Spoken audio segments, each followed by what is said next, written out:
Para aquellos que nos visitan por primera vez, hace unos meses que hemos venido exponiendo consecutivamente el libro de Daniel y recientemente comenzamos a estudiar la parte profética del libro, los capítulos 7 al 12. Esta sección es apocalíptica en su estilo, un género literario en el que abundan los símbolos y un lenguaje altamente figurado. Pero como la intención de Dios al darnos su palabra era revelarnos algo, no esconderlo, a menudo encontramos que en el mismo capítulo se nos provee la interpretación de estos símbolos y figuras, como vimos al estudiar el capítulo 7, que concluimos la semana pasada, y como veremos hoy al considerar la visión del capítulo 8. El contenido de esta visión no es difícil de interpretar. Primero, por la ayuda que el mismo capítulo nos provee, y en segundo lugar, porque los eventos principales que allí se profetizan ya se cumplieron. Un buen libro de historia universal será de gran ayuda para la comprensión de esta profecía. Pero es ahí precisamente donde radica la dificultad al enfrentarnos o al acercarnos al estudio del capítulo 8 de Daniel. En el pasado no muy lejano, a los estudiantes en las escuelas se les proveía una vista panorámica del desarrollo de la historia a través de los siglos. Pero en décadas recientes eso no parece tener la misma importancia. ¿Por qué? Porque el hombre moderno no ve coherencia alguna en los hechos de la historia, sino que considera cada segmento como un ente en sí mismo, separados de los demás. Si sacamos a Dios del panorama, perdemos el sentido de continuidad de la historia. Los eventos pierden conexión entre sí porque no forman parte de ningún plan. Y desde esa perspectiva, la historia universal es una pérdida de tiempo. Ya no se enseña en casi ninguna escuela historia universal. El pasado remoto para el hombre moderno no guarda relación alguna con lo que está pasando y lo que pasará. Pero los cristianos tenemos otro concepto de la historia. Nosotros creemos que los eventos individuales forman parte de un todo, que Dios está llevando a cabo un plan soberano y por lo tanto a los cristianos nos interesa sobremanera vislumbrar el desarrollo de ese plan a través de los siglos. Lo que vamos a ver hoy al estudiar el capítulo 8 de Daniel va más allá de profecías cumplidas. Más bien contemplaremos al Dios soberano conduciendo la historia humana hacia el cumplimiento de sus propósitos eternos para la gloria de su nombre y para el bien de su pueblo. Con esto en mente, pasemos a considerar la visión del capítulo 8 de Daniel, que dividiremos en tres partes y que vamos a estudiar como un todo en esta mañana. En primer lugar, veremos las circunstancias de esta visión. En segundo lugar, el relato e interpretación de esta visión. Y finalmente, la reacción personal de Daniel ante las cosas que se les revelaron en esta visión. Veamos entonces, hermanos, en primer lugar, las circunstancias de la visión. Versículos 1 y 2. En el año tercero del reinado del rey Belsasar, me apareció una visión, no fue en sueños, como la del capítulo 7. Él vio esto estando despierto. Me apareció una visión a mí, Daniel, después de aquella que me había aparecido antes, es decir, la del capítulo 7. Vi en visión, y cuando la vi, yo estaba en Susa, que es la capital del reino en la provincia de Elam. Vi pues en visión, estando junto al río Ulai. Daniel nos dice que él recibió esta visión en el año tercero del reinado de Belsasar. Cuando estudiamos el capítulo 5 de Daniel, vimos que Belsasar, hijo de Nabonido, ascendió al trono de Babilonia como corregente junto con su padre en el año 553 antes de Cristo. Así que Daniel tuvo esta visión entre el año 551-550. Como una nota para los niños que están aquí, las fechas de los eventos que ocurrieron antes del nacimiento de Cristo van disminuyendo con el paso del tiempo, no aumentando.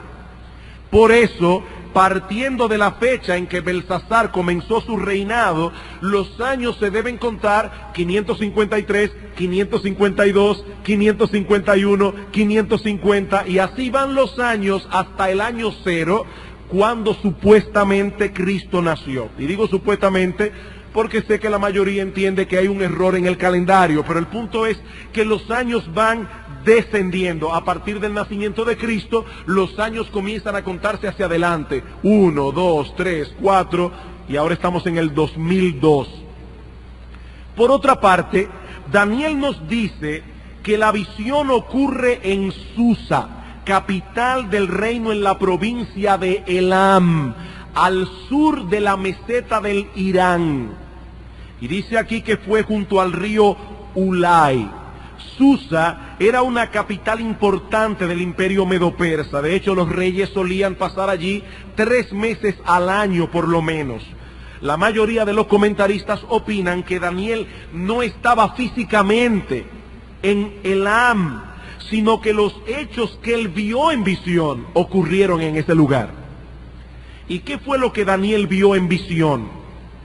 Bueno, antes de responder esta pregunta, debemos recordar, hermanos, y esto es importante, que tanto en el capítulo 2 de Daniel, en la visión de Nabucodonosor, como en el capítulo 7 que estudiamos hace unos domingos, encontramos un panorama de los gobiernos humanos que habrían de regir el mundo, que habrían de surgir en el mundo a partir de entonces y hasta el fin de los tiempos.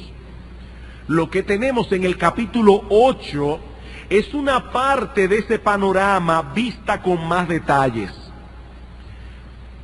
Para aquellos que bregan con computadoras, imaginemos que estamos delante de una computadora y que tenemos abierto en la pantalla el panorama de los gobiernos humanos, el que Nabucodonosor vio en sueños en el capítulo 2, el que Daniel contempló en el capítulo 7. ¿Qué es lo que Daniel hace en el capítulo 7? Que toma el mouse y con un clic amplía algunos de los detalles, abre una ventana que amplía algunos de los detalles de la visión que Nabucodonosor vio en el capítulo 2. En el capítulo 8 volvemos con el mouse y hacemos un clic en alguna de las ventanas que él ya abrió en el capítulo 7 para verlo todavía con más detalles. ¿Captan la idea? Estos 3 capítulos, el 2, el 7, el 8, no son idénticos, pero son paralelos. Podemos decir que poseen un paralelismo progresivo. El capítulo 7 amplía algunos detalles que aparecen en el capítulo 2. Y el capítulo 8 amplía algunos detalles que ya fueron ampliados en el capítulo 7. Habiendo aclarado esto, pasemos ahora a nuestro segundo encabezado, el relato e interpretación de la visión. Esta segunda visión de Daniel contiene 3 escenas principales. Y en cada una de ellas encontramos una figura preponderante. En la primera, un carnero. En la segunda, un macho cabrío. Y en la tercera, un cuerno pequeño. Lo que vamos a hacer en esta mañana es ver cada una de estas escenas. Y de inmediato vamos a ir al pasaje para ver la interpretación que el mismo capítulo nos provee. Veamos la primera escena. La escena del carnero. Versículos 3 y 4. Alcé los ojos y miré, y he aquí un carnero que estaba delante del río, y tenía 2 cuernos, y aunque los cuernos eran altos, no eran más uno era más alto que el otro, y el más alto creció después. Vi que el carnero hería con los cuernos al poniente, es decir, al oeste, al norte y al sur, y que ninguna bestia podía parar delante de él, ni había quien escapase de su poder, y hacía conforme a su voluntad y se engrandecía. La primera figura que aparece en la visión es un carnero con dos cuernos, uno más alto que el otro, al que ninguna bestia, dice Daniel, podía resistir, y quería con sus cuernos al poniente, al oeste, al norte y al sur. A partir del versículo 15, un ángel viene en auxilio de Daniel para darle entendimiento de la visión. Versículo 15. Y aconteció que mientras yo, Daniel, consideraba la visión y procuraba comprenderla, he aquí se puso delante de mí uno con apariencia de hombre, un ángel. Y oí una voz de hombre entre las riberas del Ulai, que gritó y dijo: Gabriel, enseña a este la visión. Hay solo dos ángeles en la Biblia que son señalados por nombre, Gabriel y Miguel, y los dos aparecen en el libro de Daniel. Gabriel es el ángel que Dios envió a María para anunciarle el nacimiento milagroso de Jesús en Lucas capítulo 1 versículo 26. Seguimos leyendo. Vino luego cerca de donde yo estaba, y con su venida me asombré, y me postré sobre mi rostro, pero él me dijo: entiende, hijo de hombre, porque la visión es para el tiempo del fin. Mientras él hablaba conmigo, caí dormido en tierra. Por eso yo les decía al principio que Daniel no tuvo esta visión estando dormido, él estaba despierto, se durmió después. Y era tal la presión que Daniel sentía viendo esto, que cayó rendido. Pero el ángel le despierta, y él me tocó y me hizo estar en pie. Y dijo: he aquí, yo te enseñaré lo que ha de venir al fin de la ira, porque esto es para el tiempo del fin. En cuanto al carnero que viste, que tenía dos cuernos, estos son los reyes de Media y de Persia. El mismo ángel interpreta la visión. Este carnero son los reyes de Media y de Persia. En el año 550 antes de Cristo, y voy a dar muchos datos históricos, hermanos.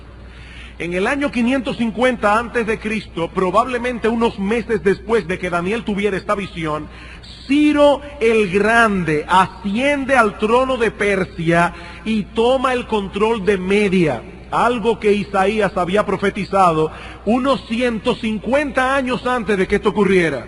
Si quieren pueden buscar luego en su casa Isaías capítulo 44 al final e Isaías capítulo 45 al principio. Y van a ver que allí Isaías profetiza la ascendencia de Ciro con nombre. Van a ser un rey que se llamará Ciro, así mismo, 150 años antes de que pasara. Esa unión de los medos y los persas creó un ejército poderoso que más tarde conquistó territorios hacia el oeste, hacia el poniente, donde estaba Babilonia, Siria y Asia Menor, hacia el norte, Armenia, y hacia el sur, Egipto y Etiopía, exactamente como Daniel lo contempló en la visión. Ningún ejército pudo frenar el avance de los medopersas. Capítulo 4 a la mitad. Dice: ninguna bestia podía parar delante de él, ni había quien escapase de su poder, y hacía conforme a su voluntad y se engrandecía. Los medo-persas a partir de entonces se mantuvieron en la supremacía del poder mundial hasta 200 años más tarde.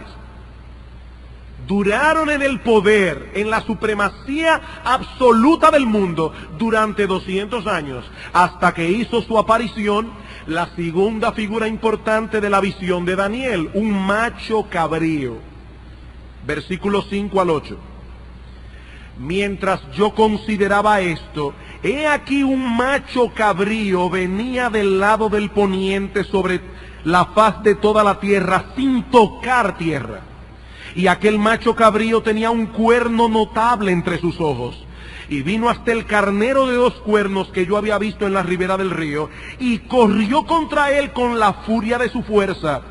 Y lo vi que llegó junto al carnero, y se levantó contra él, y lo hirió, y le quebró sus 2 cuernos, y el carnero no tenía fuerzas para pararse delante de él. lo derribó por tanto en tierra y lo pisoteó, y no hubo quien librase al carnero de su poder. Y el macho cabrío se engrandeció sobremanera, pero estando en su mayor fuerza, aquel gran cuerno, no la bestia, sino el cuerno notable, fue quebrado, y en su lugar salieron otros 4 cuernos notables hacia los 4 vientos del cielo. Nada complicado porque el mismo capítulo lo interpreta, versículo 21.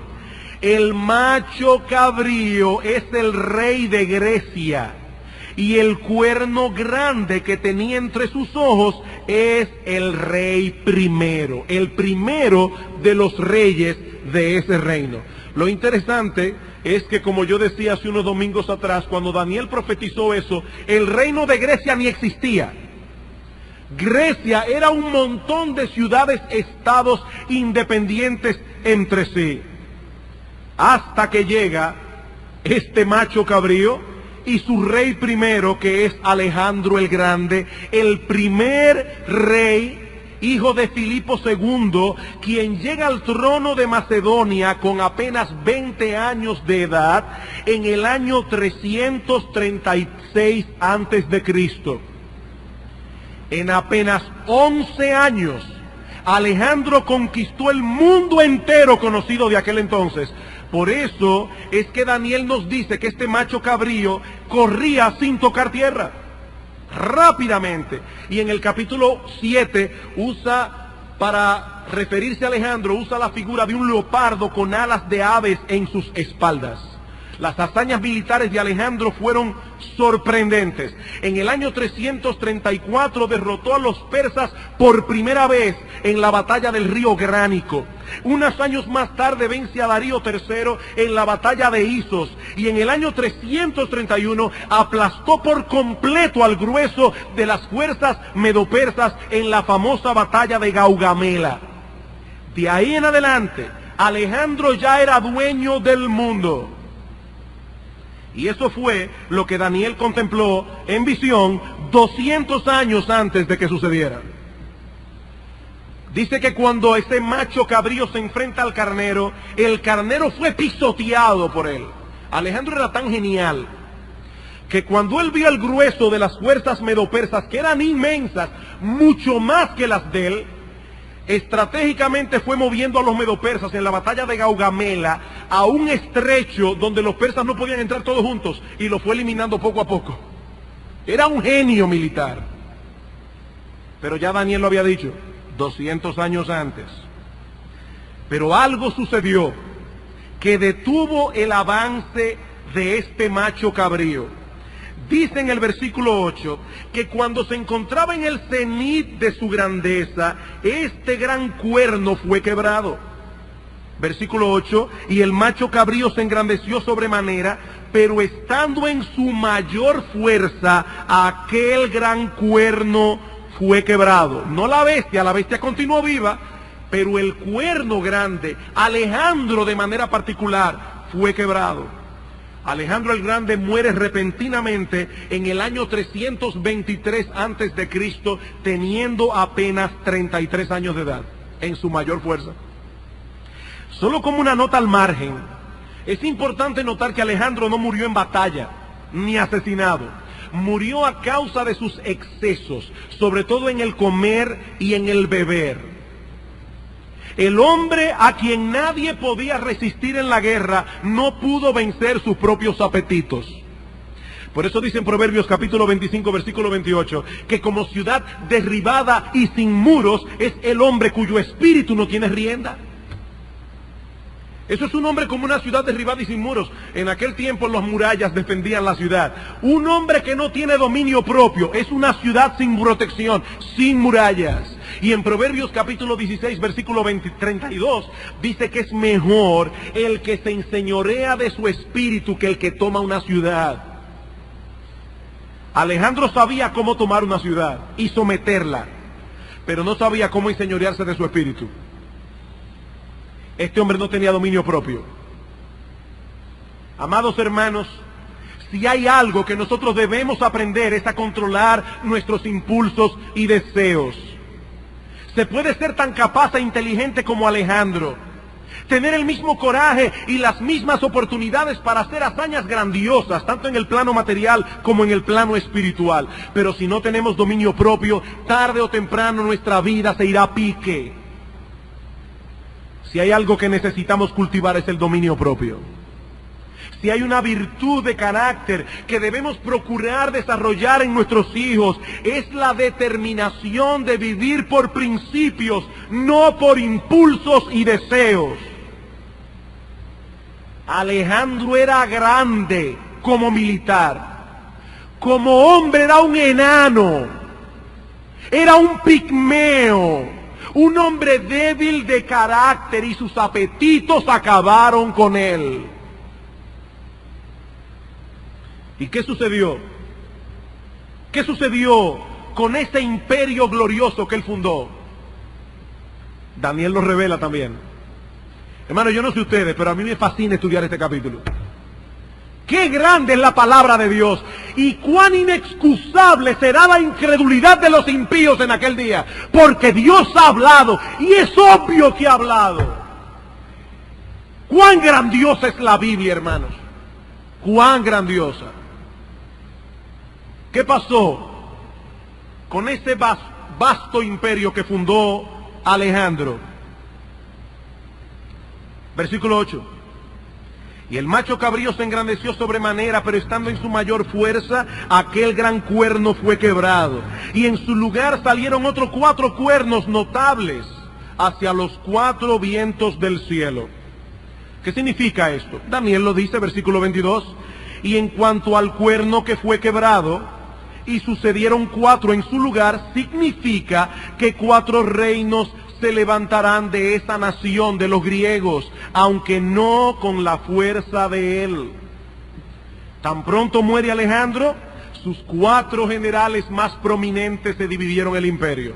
Casandro se quedó con Grecia y Macedonia. Ptolomeo se quedó con Egipto y Palestina. Una nota adicional es que la famosa Cleopatra es de la dinastía ptolomaica en Egipto. Ella era descendiente de Ptolomeo. Ptolomeo 12 o algo, ahora no recuerdo. Pero el asunto es que Cleopatra viene de allí.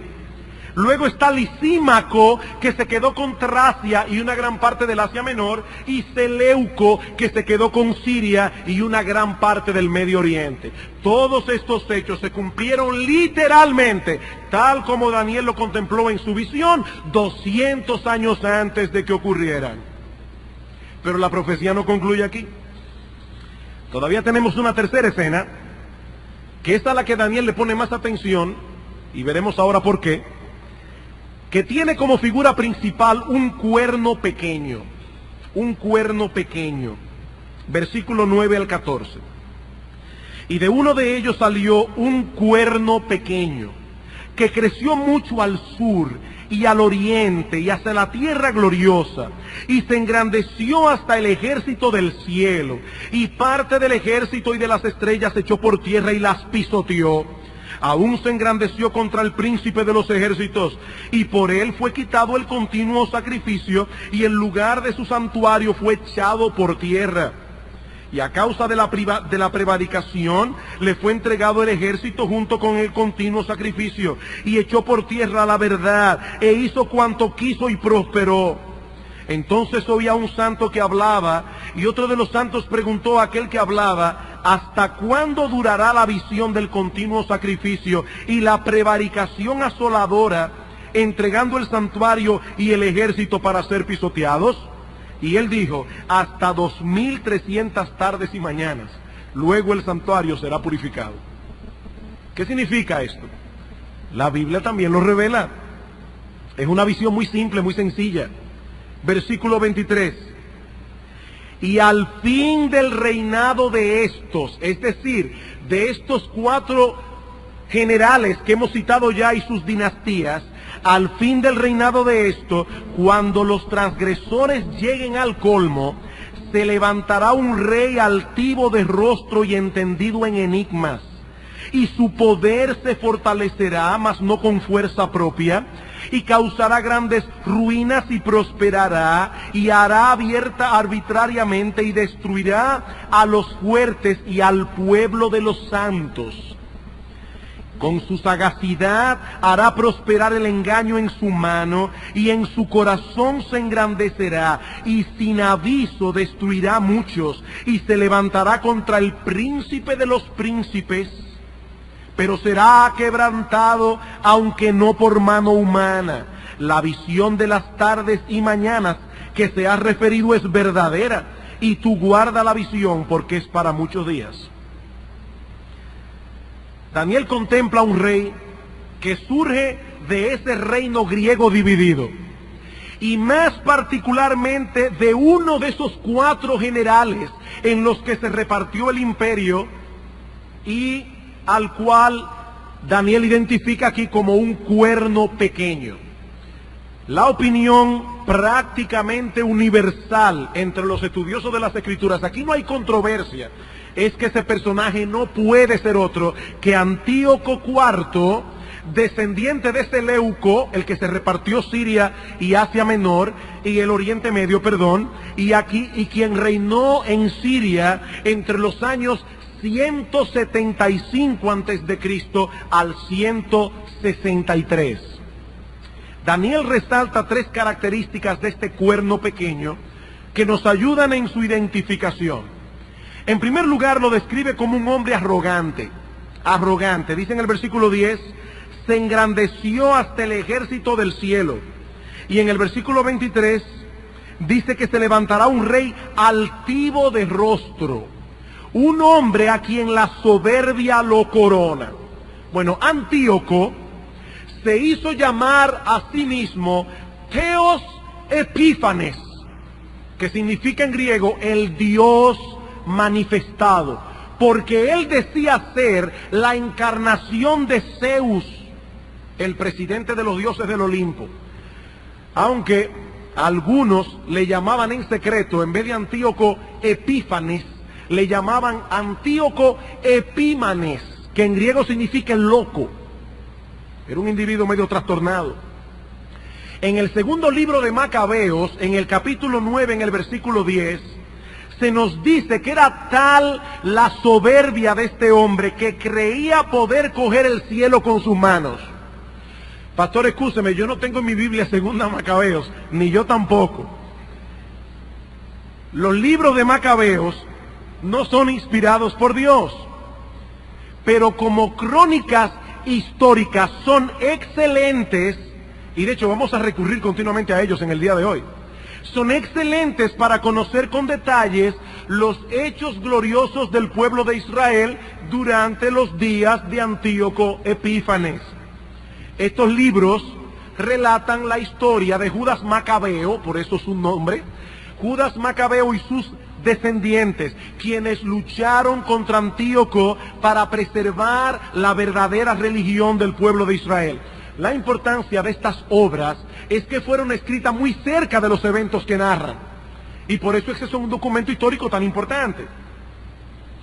En segundo lugar, Daniel resalta en su profecía el odio de Antíoco contra Dios y su horrible persecución contra el pueblo de Dios.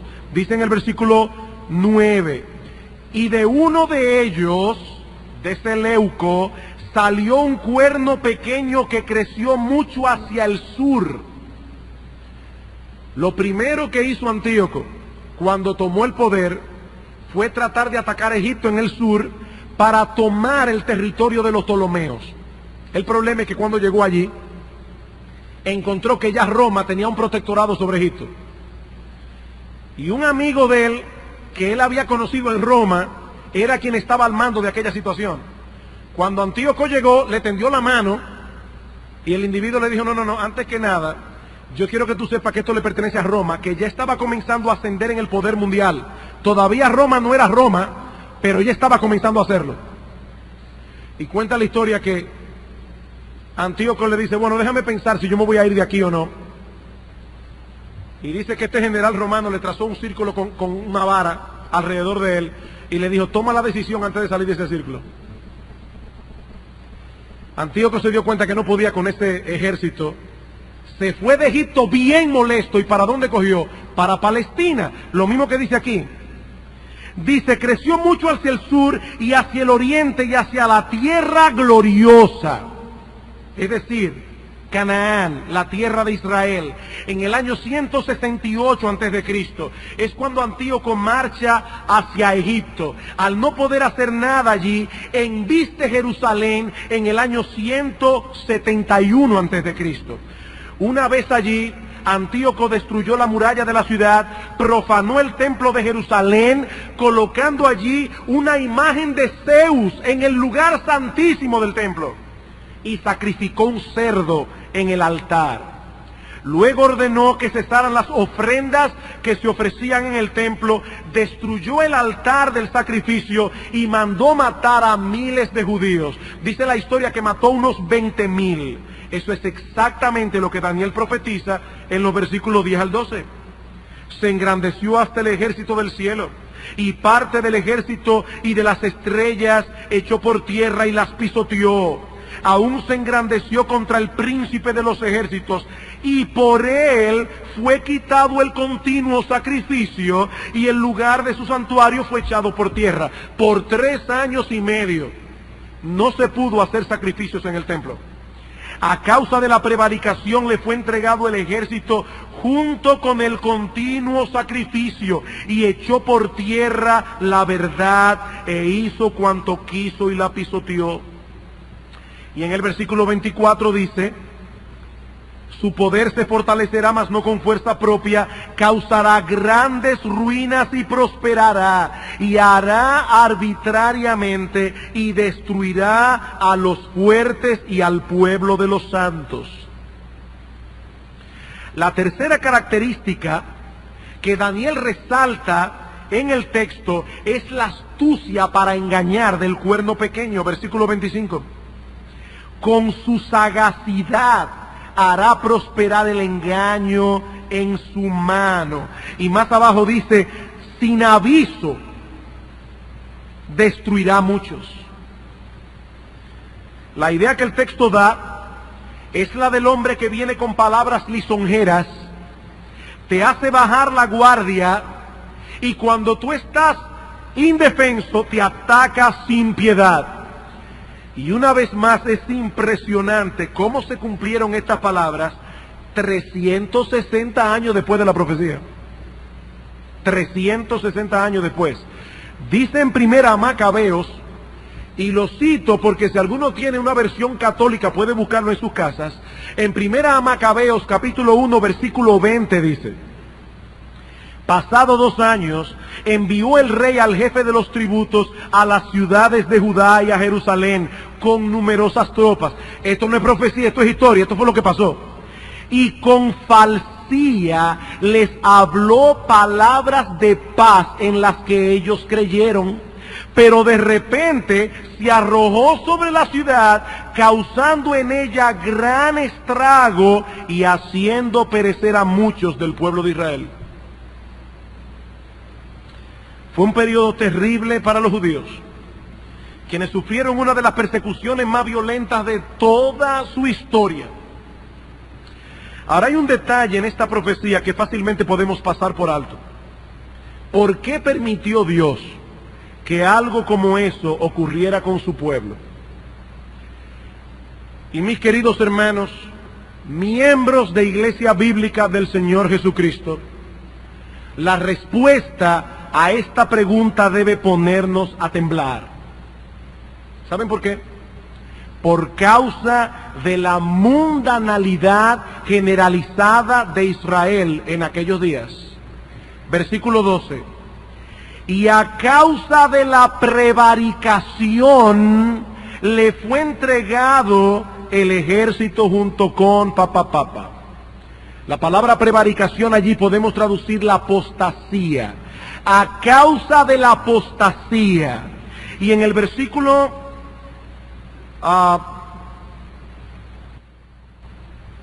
23 dice: al fin del reinado de estos, es decir, de los 4 generales que hablamos ya, cuando los transgresores lleguen al colmo, se levantará un rey altivo de rostro y entendido en enigmas. Dios usó el surgimiento de Antíoco Epífanes como un instrumento de castigo para su pueblo, que masivamente había comenzado a asumir las costumbres paganas de los griegos. Israel había entrado en un proceso de adaptación del estilo de vida de aquellas naciones gentiles y estaba perdiendo a pasos agigantados aquellos rasgos que lo distinguían de todas las naciones de la tierra. Y hermanos, Dios castigó severamente a su pueblo por su mundanalidad. Y una vez más, debemos recurrir a Macabeos.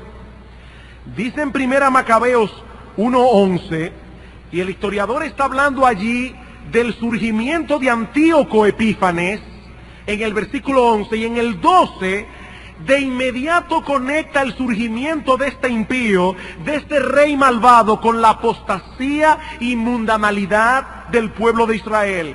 Cito primera Macabeos.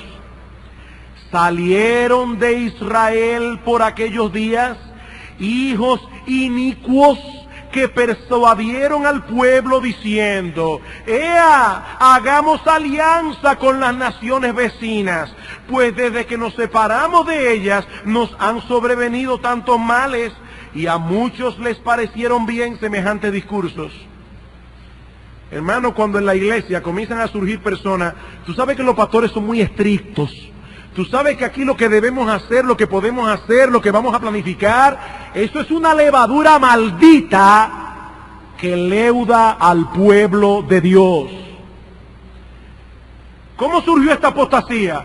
Porque algunos mundanos en Israel comenzaron a decir: nosotros somos demasiado distintos. Y dice Macabeos, a muchos les parecieron bien semejantes discursos. Algunos del pueblo se ofrecieron a ir al rey, el cual les dio facultad para seguir las instituciones de los gentiles. Comenzaron a crear en Israel cosas como los gentiles tenían. ¿Cómo qué cosa? Dice, en virtud de esto, levantaron en Jerusalén un gimnasio conforme a los usos paganos, abandonaron la alianza santa, haciendo causa común con los gentiles, y se vendieron al mal. Pastor, ¿y qué tienen de malo los gimnasios? Es que los gimnasios en aquellos días no simplemente eran lugares para hacer ejercicios físicos.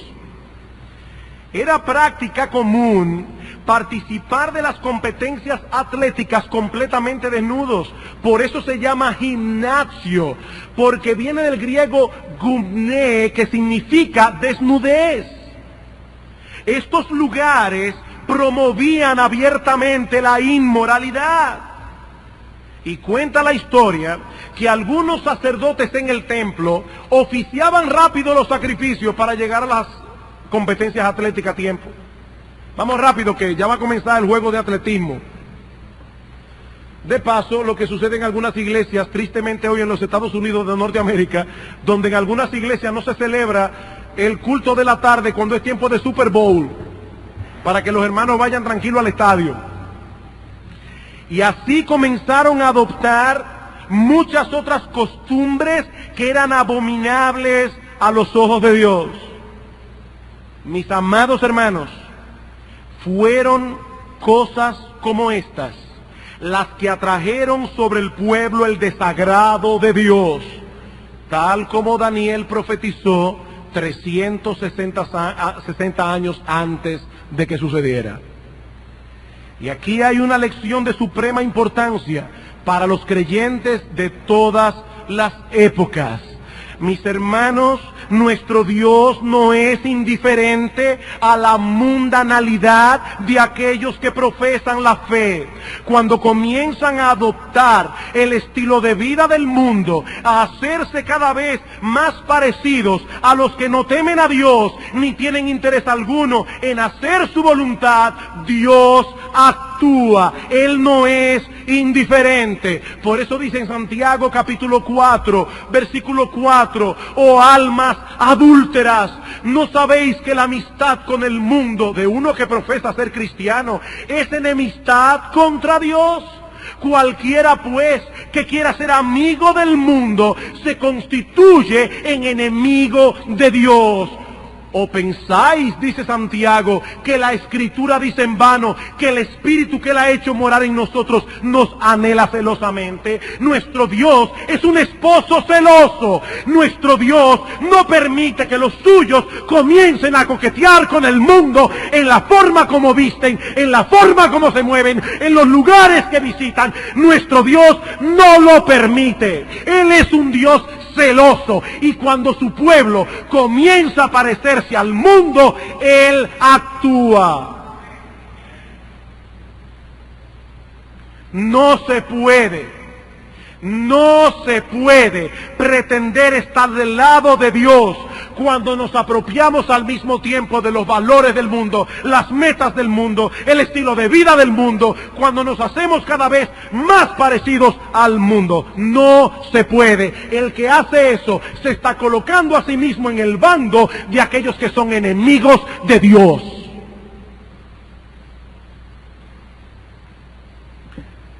Nuestro Dios es paciente, hermanos, y lleno de misericordia, tardo para la ira, pero su paciencia tiene un límite. Por eso es que dice en el versículo 23, cuando las transgresiones llegaron al colmo, Dios levantó a Antíoco Epífanes. Y yo me pregunto, mi hermano, ¿cuántos Antíocos Epífanes tendrá Dios que levantar en la vida de algunos para castigar su mundanalidad?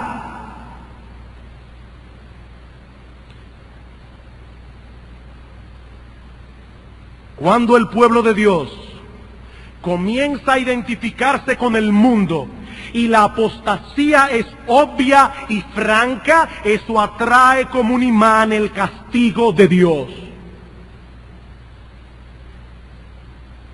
Eso fue lo que ocurrió en los días de Antíoco Epífanes con el pueblo de Israel. ¿Fue este rey malvado responsable de sus acciones? Sí. Pero Dios no se lo impidió, como un castigo para su pueblo infiel. Como un castigo para su pueblo infiel.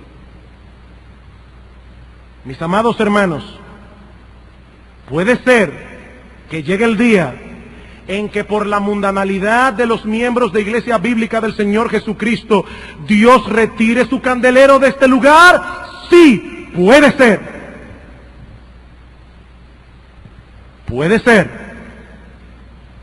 Y tú, mi hermano, y tú, mi hermana, tú darás cuenta a Dios por eso, por haber contribuido a la destrucción de esta iglesia. Esto no es un juego. Hay que ver cómo las personas coquetean con el mundo. ¿Y qué tiene esto de malo? ¿Y qué tiene esto de malo? ¿Y qué tiene de malo? No, mi hermano, la pregunta es, ¿qué tiene de bueno? Esa es la pregunta. ¿Qué tiene de bueno? ¿Y cuánto tiempo habría de durar esta situación tan terrible? Dios es tan misericordioso que le pone fin.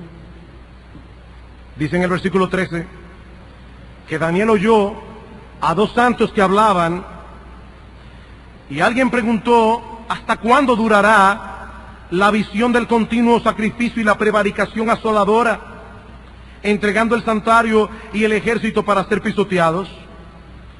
Y él dijo, hasta 2300 tardes y mañanas, luego el santuario será purificado. Cuando nosotros comparamos este versículo con Génesis capítulo 1, versículo 1, vemos que era usual en aquellos días esa expresión tarde y mañana para designar un día de 24 horas. La opresión de Antíoco sobre Israel tenía una duración marcada de antemano por el Dios soberano, 2300 tardes y mañanas, lo que es igual a 6 años y 4 meses aproximadamente. Ese fue el tiempo de duración de las atrocidades de Antíoco, que comenzó a oprimir a Israel en el año 171 antes de Cristo y termina la opresión con la revuelta de Judas Macabeo en el año 165 antes de Cristo. De paso, solo como una nota aquí, el templo fue restaurado, los sacrificios también, el 25 de diciembre del año 165 antes de Cristo. Y es por eso que aún hasta el día de hoy, y a partir de ese momento, los judíos celebran el 25 de diciembre la fiesta de Hanukkah, o la fiesta de las luces, porque en esos días ellos prenden velas y lámparas en las casas. El mismo día que otros están celebrando el nacimiento de su Mesías, ellos están celebrando la limpieza del templo en el año 165 antes de Cristo, en la fiesta de Hanukkah. Poco tiempo después, Antíoco Epífanes murió, y tal como Daniel profetizó, murió de una enfermedad extraña cuando regresaba de Siria. Literalmente dice en el libro de Macabeos que Antíoco enfermó y se pudrió de la cabeza hasta los pies. Dice que la gente no podía estar ni cerca del cadáver por el hedor. Eso es exactamente lo que dijo Daniel, versículo 25. Con su sagacidad hará prosperar el engaño en su mano, y en su corazón se engrandecerá, y sin aviso destruirá mucho. Y se levantará contra el príncipe de los príncipes, pero será quebrantado, aunque no por mano humana. No morirá en batalla, no morirá asesinado. No, Dios mismo lo mató. Esta profecía se cumplió punto por punto, tal como Daniel lo contempló en visión, más de 360 años antes. Un comentario antes de pasar al último punto que veremos muy brevemente. En este capítulo, Daniel usa la figura de un cuerno pequeño para referirse a Antíoco Epífanes. La misma figura que usó en el capítulo 7 para referirse al anticristo que vendrá. Y es que Antíoco Epífanes es un precursor del anticristo, un prototipo en menor escala de lo que ha de ser aquel hombre de pecado que surgirá en el mundo previo a la venida del Señor. Noten las similitudes. Ambos personajes son soberbios y blasfemos. Ya vimos de Antíoco, en Daniel capítulo 7, versículo 8, se dice del anticristo: mientras yo contemplaba los cuernos, he aquí que otro cuerno pequeño salía entre ellos, y delante de él fueron arrancados tres cuernos de los primeros, y he aquí que este cuerno tenía ojos como de hombre y una boca que hablaba grandes cosas. Y en el versículo 25 dice: hablará palabras contra el Altísimo. Y si van luego, no tenemos tiempo aquí, a Apocalipsis capítulo 13, versículos 5 y 6, verá que Juan, hablando de esa bestia que vendrá, dice exactamente lo mismo. Tenía una boca que hablaba grandes cosas. Ambos personajes persiguen con saña al pueblo de Dios. Ya lo vimos en Antíoco. En el capítulo 7, versículo 21 dice: y veía yo que este cuerno, el anticristo, hacía guerra contra los santos y los vencía. Versículo 25: y hablará palabras contra el Altísimo, y a los santos del Altísimo quebrantará. Ambos personajes usan el engaño para lograr sus fines. Pablo dice en 2 Tesalonicenses capítulo 2 versículo 9, hablando del anticristo: inicuo, cuyo advenimiento es por obra de Satanás, con gran poder y señales y prodigios mentirosos, y con todo engaño de iniquidad. Tanto en un caso como el otro, previo a la manifestación de ellos, se levanta en el pueblo de Dios profesante una gran apostasía. Ya lo vimos en Antíoco, pero escribiendo a los tesalonicenses que esperaban la segunda venida del Señor como si iba a ocurrir inmediatamente, dice Pablo, que nadie os engañe en ninguna manera, porque el Señor no vendrá sin que antes se manifieste la apostasía y el hombre de pecado, el hijo de perdición. En ambos casos, apostasía, surgimiento de Antíoco; apostasía, surgimiento del anticristo. Y finalmente, en ambos casos, ambos mueren por la mano directa de Dios. Antíoco, no por mano humana. En 2 Tesalonicenses capítulo 2 versículo 8, dice: aquel inicuo a quien el Señor Jesucristo matará con el espíritu de su boca en su venida. ¿Ven la similitud? Por eso, algunos llaman a Antíoco Epífanes el anticristo del Antiguo Testamento. Juan dirá más adelante, en el mundo han surgido muchos anticristos, pero este es el prototipo de aquel anticristo. La similitud entre ambos personajes es sorprendente. Y es por eso que Daniel los identifica con la misma figura, un cuerno pequeño. Hasta aquí el relato y su interpretación. ¿Ven que no era una profecía difícil? Porque el mismo capítulo lo interpreta. Veamos ahora muy brevemente la reacción de Daniel ante la visión. Versículo 27. Y yo, Daniel, quedé quebrantado. Hermanos, este hombre vio todo eso, despierto, viéndolo como en una película en visión. No estaba dormido. Quedé quebrantado y estuve enfermo algunos días. Y cuando convalecí, atendí los negocios del rey, pero estaba espantado a causa de la visión y no la entendía. Yo le decía a alguien en estos días en mi clase de escuela dominical, si hay cosas de la Biblia que tú no entiendes, no te preocupes, estás en buena compañía. Daniel tampoco lo entendió. Nosotros ahora podemos verlo más claro porque ya esas cosas pasaron. ¿Qué aprendemos de esta reacción de Daniel? Dos cosas. Una vez más, nosotros vemos a Daniel aquí preocupado por el futuro del pueblo de Dios. Un ángel le había hecho saber expresamente que estas cosas ocurrirían muchos años después de él. Dice en el versículo 17, vino luego cerca de donde yo estaba y con su venida me asombré y me postré sobre mi rostro, pero él me dijo, entiende, hijo de hombre, porque la visión es para el tiempo del fin. Mientras él hablaba conmigo, caí dormido en tierra sobre mi rostro, y él me tocó y me hizo estar en pie, y dijo, he aquí, yo te enseñaré lo que ha de venir al fin de la ira, porque eso es para el tiempo del fin. ¿Del fin de qué? El fin de la persecución de Antíoco sobre el pueblo de Israel, el fin de esa tribulación que vendría sobre los judíos. Y en el versículo 26 al final dice, esta visión es para muchos días. Hermanos, Daniel sabía que él no pasaría por esa situación. Él lo sabía ya. Pero aún así se turbó hasta el punto de enfermarse incluso. Este hombre amaba al pueblo de Dios. Se identificaba con los sufrimientos del pueblo de Dios, aún por aquellos que vendrían en el futuro y que no lo tocarían a él. Y yo me pregunto, hermanos, ¿amamos nosotros así el pueblo de Dios? Nos identificamos con los sufrimientos del pueblo de Dios en otros lugares del planeta, sufrimiento que nosotros no estamos padeciendo. ¿Estamos nosotros preocupados por el futuro de la iglesia? Daniel estaba preocupado por el futuro del reino de Dios. Hermanos, ¿qué estamos haciendo nosotros ahora para dejar una herencia piadosa a la próxima generación de cristianos que vendrá después de nosotros? ¿Estamos nosotros criando a nuestros hijos con esa conciencia? Mi hermano, yo quiero que tú te preguntes, lo que tú haces con tus hijos, lo que tú le permites a tus hijos, ¿está desarrollando en ellos esa piedad que tú quieres ver en el futuro?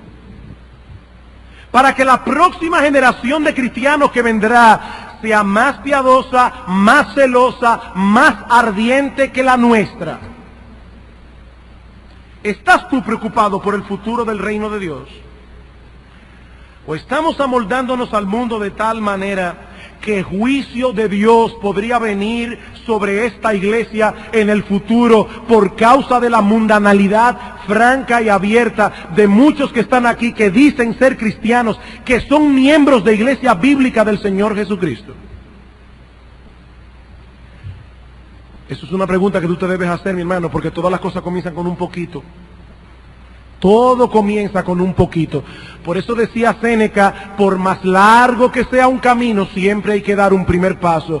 ¿Dónde estará Iglesia Bíblica del Señor Jesucristo dentro de 25 años a juzgar por la conducta tuya, mi hermano? ¿Cómo será? A juzgar por la manera como tú estás levantando a tus hijos. ¿Cómo será Iglesia Bíblica del Señor Jesucristo dentro de 25 años? Tú tienes que responder esa pregunta con honestidad delante de Dios en esta mañana. Daniel estaba preocupado por eso. Y Cristo le dijo claramente a la iglesia de Éfeso: yo quitaré el candelero de este lugar si tú no te arrepientes. Y hermano, yo tengo la convicción de que en este lugar nosotros tenemos que arrepentirnos de algunas cosas. Nosotros tenemos que arrepentirnos de algunas cosas. Pero por otro lado, dice Daniel aquí en el versículo 27, y es un detalle que parece incidental, que después de un tiempo de convalecencia, él volvió a los negocios del rey. ¿Notaron eso? Cuando convalecí, atendí los negocios del rey. Esta visión del futuro no llevó a Daniel a ser un escapista.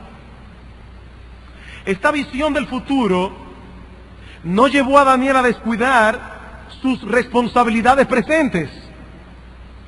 Si estamos a la espera de cosas grandiosas que Dios nos ha revelado en su palabra, de lo que nos aguarda al final del camino, pero mientras tanto comenzamos a dejar de lado las labores que tenemos que hacer en el presente, responsabilidades que tenemos en el presente, cada cual de acuerdo con su vocación, estamos desenfocados.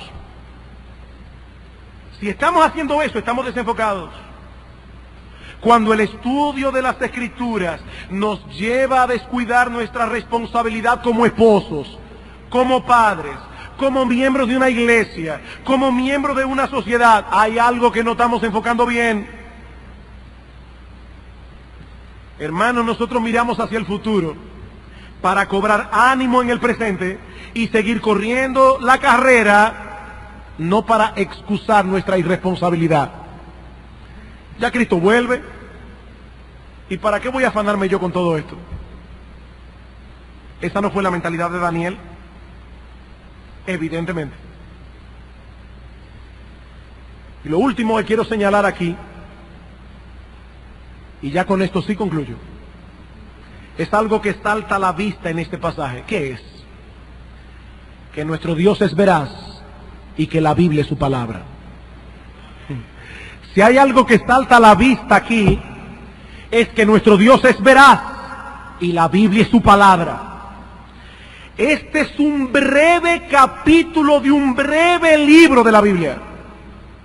Y cuántos detalles proféticos se revelan allí que se cumplieron punto por punto al pie de la letra. Mis hermanos, eso debe animarnos, porque las profecías que aún restan por cumplirse y que nos hablan del futuro glorioso del pueblo de Dios, cuando nuestro Señor Jesucristo regrese por segunda vez, se cumplirán también. Dios cumple sus promesas y Él ha prometido.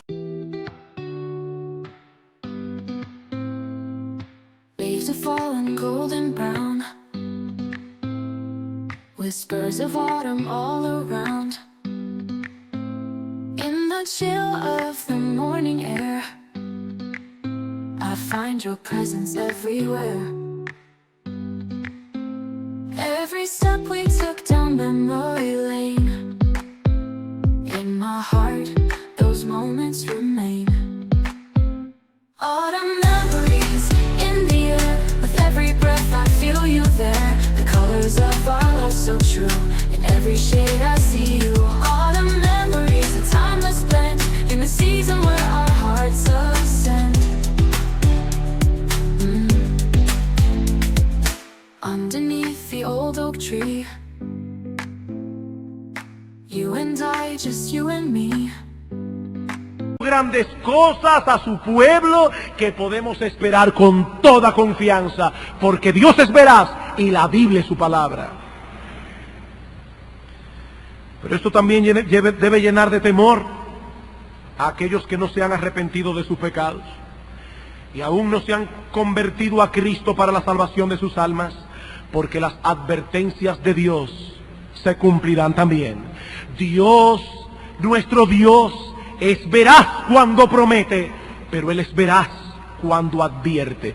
Y Él nos dice en su palabra que algún día todos nosotros compareceremos ante su tribunal para dar cuenta por nuestra vida, y que allí solo serán absueltos aquellos que se acogieron por fe a su misericordia, descansando en Cristo y solo en Él para el perdón de los pecados.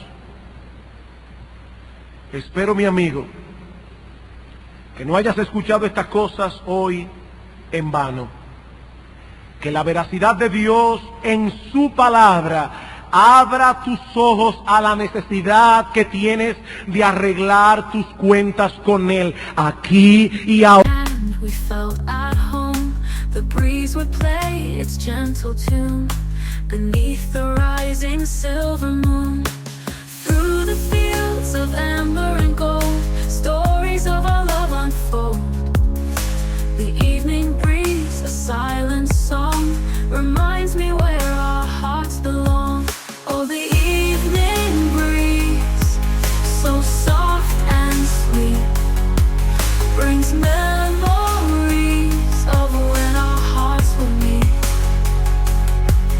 In the glow of the setting sun, our love journey had just begun.